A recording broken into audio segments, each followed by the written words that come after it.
It's great, but I don't need the Nikon Z6 III. It's technically better than my Nikon ZF, but I'm trying not to get blindsided by the specs. I was lucky enough to be part of the live coverage of the Z6 III launch on Ordinary Filmmaker. Thanks Simon for the invite. And we spent 2 hours fielding questions from the community along with Chris, a Nikon product manager. While the Z6 III comes with 6 headline grabbing features, it's still missing 3 things that Nikon shooters have been asking for years. After shooting with 30 cameras from all the major brands for both photo and video over the past 10 years, I've learned 21 photography lessons. Things I wish I knew in my 30s, which will hopefully help with this decision. Is the Z6 III the right camera for me and for you?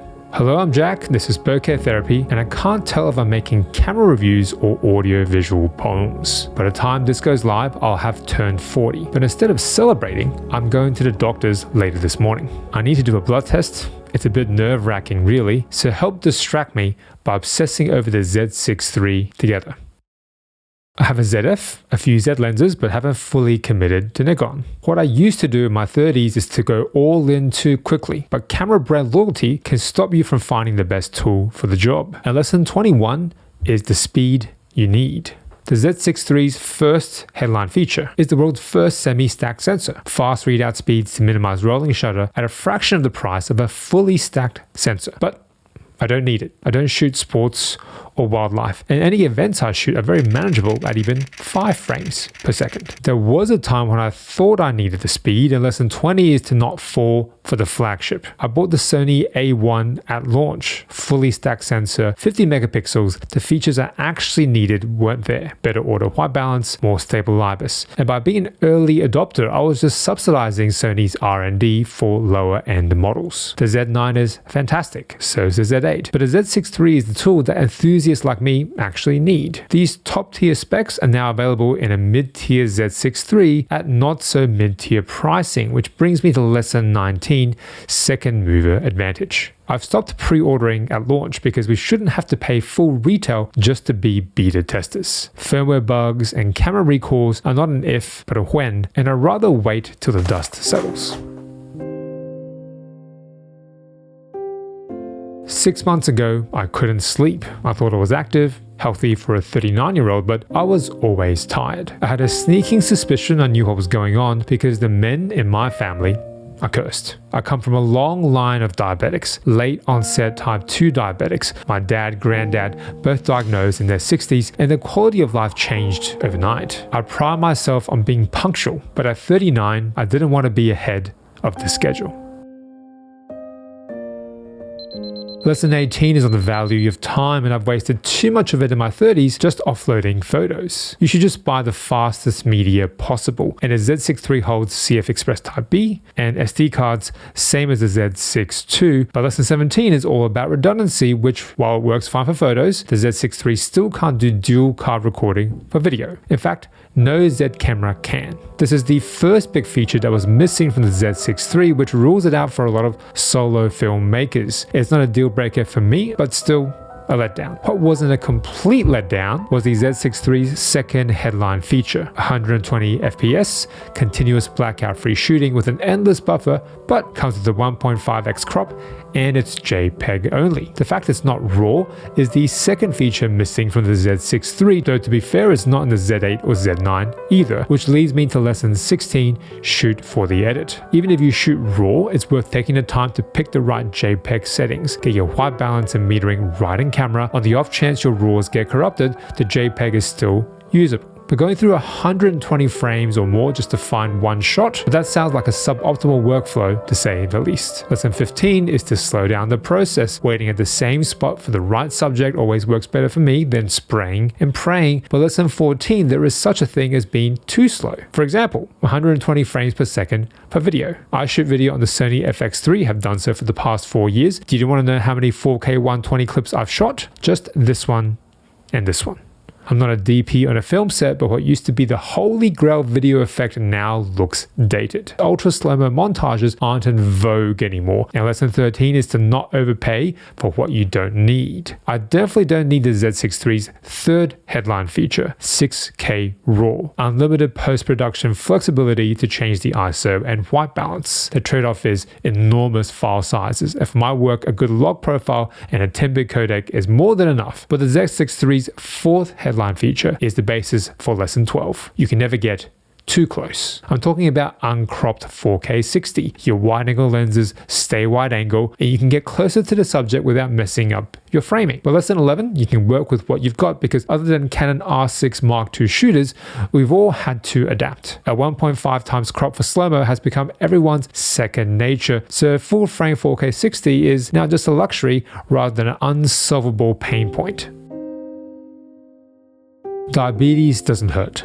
Not at the start, and that's why it's so insidious. All that sugar in your blood numbs the nerves, so by the time you feel the damage to your heart, liver, and kidneys, it might be too late. It's easy to be in denial, but I was turning 40. No more quick fixes or half measures. My doctor gave me an ultimatum. Change my diet and lifestyle, then come back in 6 months. We'll know from the blood test whether I'm doomed to follow in my family's footsteps.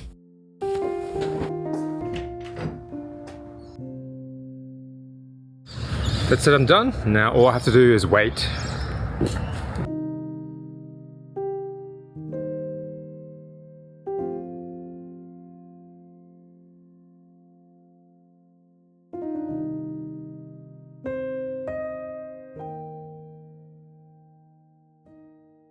I don't mean to sound like a downer, but so far I don't need any of these Z6 III features. But the Z6 III's fifth headline feature may be reason enough for me to switch, a best-in-class EVF. But viewfinders are very subjective, and lesson 10 is in the eye of the beholder. Do you wear glasses? Are you right or left eye dominant? Do you prefer SLR or rangefinder placement of the EVF? What kind of eye relief and viewfinder magnification do you prefer? You can't really trust everything reviewers tell you about EVFs, because lesson 9 is that the numbers do lie. The Z6 III's viewfinder can display HDR content, a P3 color gamut, but according to Chris, Nikon's product manager from the Monday live stream, pretty much only if you're shooting HLG, so on the video side, if you're shooting HLG video, or if you're shooting the 10-bit HEIF, for stills.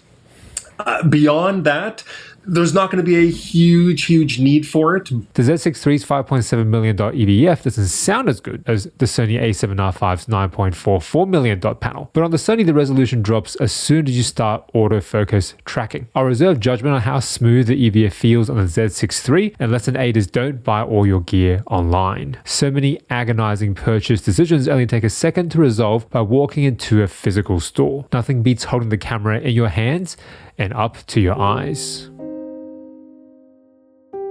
1 in 3 diabetics develop irreparable eye disease, and some go completely blind. For a photographer, this seemed unthinkable. I couldn't stop imagining broken blood vessels, hemorrhages, and diabetic eye disease, and maybe lose my appetite.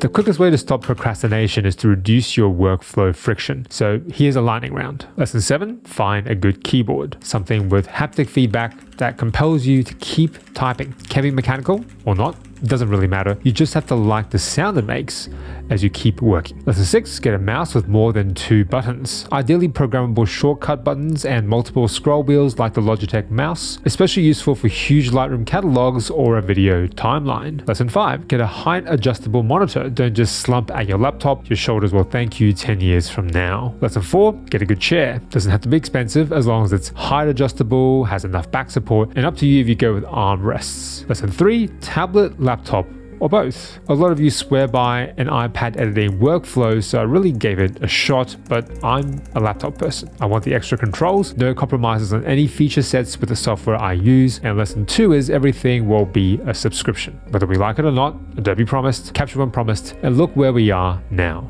Luminar Neo and Raw Power for macOS still offer one-time purchase licenses, but they all need to make money eventually. If you're not prepared to pay for software as a service, don't sign up in the first place.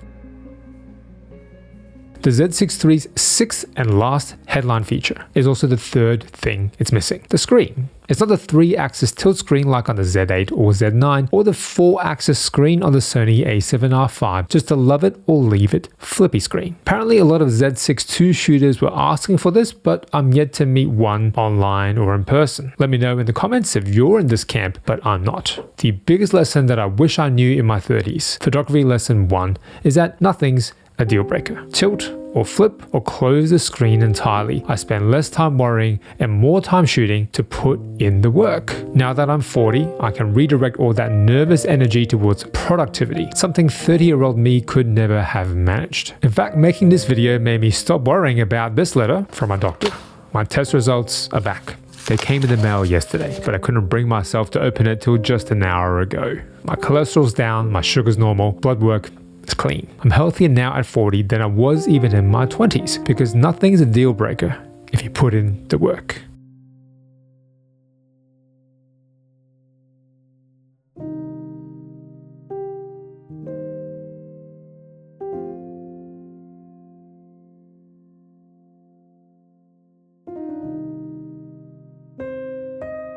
Well, I get the Z6 III.